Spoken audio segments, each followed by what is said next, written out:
இதுதான் electro magnetic க்ரெயினு. Electro magnetic க்ரெயின்றது வந்து forward, reverse, left, right navigate பண்ணி அந்த ஆர்மு கீழே மேலே தூக்கலாம். அப்படியே அந்த ஃப்ரண்ட்டில் ஒரு மேக்னெட்டுக்கு அதை வச்சு சின்ன சின்ன இப்போ ஆணி கேணியெல்லாம் எடுக்கலாம்.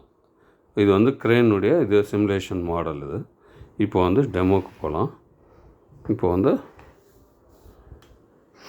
வந்து இந்த 2 சுவிட்சும் ப்ரெஸ் பண்ணோன்னா ஃபார்வேர்டு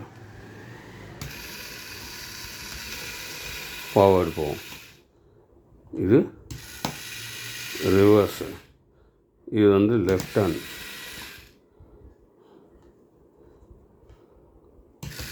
இது வந்து ரைட் ஹேண்ட். இப்போ வந்து ஆமை வந்து கீழே மேலே இறக்குறோம் பாருங்கள். ஆம் கீழே இறக்குறோம், இது மேலே இறக்குறோம். இப்போ அப்படியே வந்து பார்த்திங்கன்னா நெக்ஸ்ட்டு வந்து இது மேக்னெட்டை வந்து செக் பண்ணலாம். இப்போ நம்ம ஒரு செகண்ட் வந்து ஒரு ஸ்க்ரூ ட்ரைவர் ஏதாவது வந்து தூக்குறாங்க.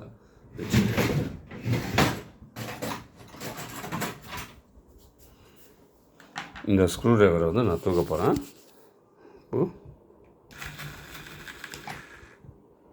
ஆன் பண்ணிட்டேன். இப்போ மேக்னெட் இது ஆன் பண்ணிவிட்டு இப்போ தூக்குறேன். மேக்னெட் ஆஃப் பண்ணிட்டேன்னா கீழே போட்டுரும். அவ்வளோதான்.